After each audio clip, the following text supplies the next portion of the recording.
Hello hello గురువుగారు నమస్తే. హనుమంతరావు గారా? అవును, కులాసా ఉన్నారా?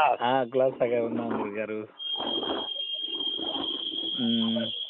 మీరు దీక్ష తీసుకున్నారు, చాలా సంతోషం. ఆ, అవును, స్వామి కార్యం త్వరగా అయిపోతుంది. తప్పనిసరిగా మీరు ఈ లోపల ఒకరోజు మనం పండగ వెళ్ళాక అదే కొంచెం ఎండ అది కాసింది, మంచి ఎండ కాసేపు వద్దాం. సంక్రాంతి వెళ్తాంలే. పండగ వెళ్ళాక మనము ఇప్పుడు విగ్రహం స్టార్ట్ అవుతుంది. పీఠం పైన స్లాబ్ పైన పీఠం వేసేసారా? అయిపోయింది.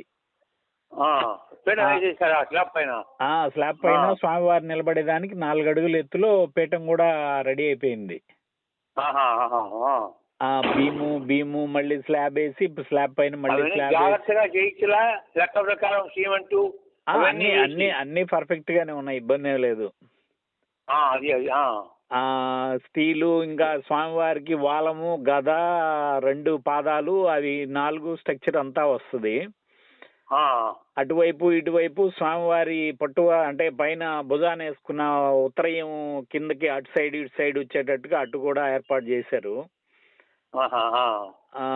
అయితే అది ఆ స్టార్టింగ్ అంటే స్వామివారి విగ్రహం స్టార్ట్ అయ్యే రోజు 108 హనుమాన్ చాలీసా పారాయణం కార్యక్రమం పెట్టాలనేది ఆలోచన.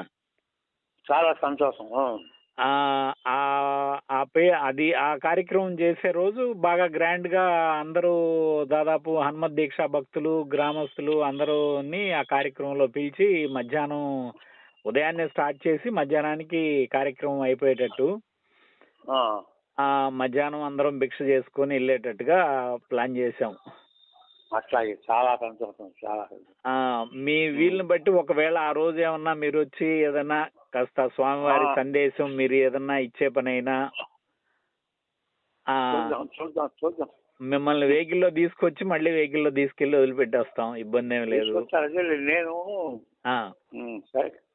స్వామి అనుగ్రహం చూద్దాం, అంతే అట్లాగే గురుగారు.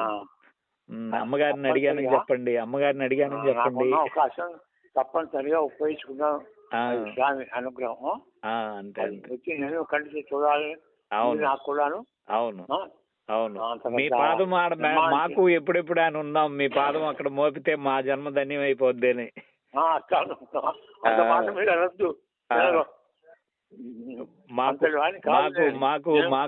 మాకు నడవాడే గురు శ్రీరామ్ శరణ్ గురువు గారు మీరే కదా. నేను ఒక సామాన్యుని. లేదు, చాలు మీకు. మాకు మీలో మేము గురువు గారిని చూసుకుంటున్నాం. చాలా సంతోషం. మన అబ్బాయి మందు విషయం ఏమైంది? మందు అది రెడీ, అది నేను ఇంకా పౌడర్ వేయించాలి, ఆల్రెడీ రెడీ చేసి పెట్టున్నాను. ఇంకా అది ఒకసారి మిక్సీలో పౌడర్ చేసేసి ఒకసారి పౌడర్ తీసుకొస్తాను. అట్లాగే ఆడి చూద్దామని. అవును, తప్పకుండా.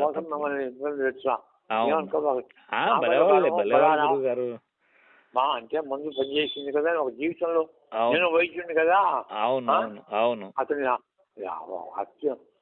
ముఖ్య సంవత్సరం అంటగా ఒక్కొక్కరి హస్తం వైద్యం ఉంటుంది.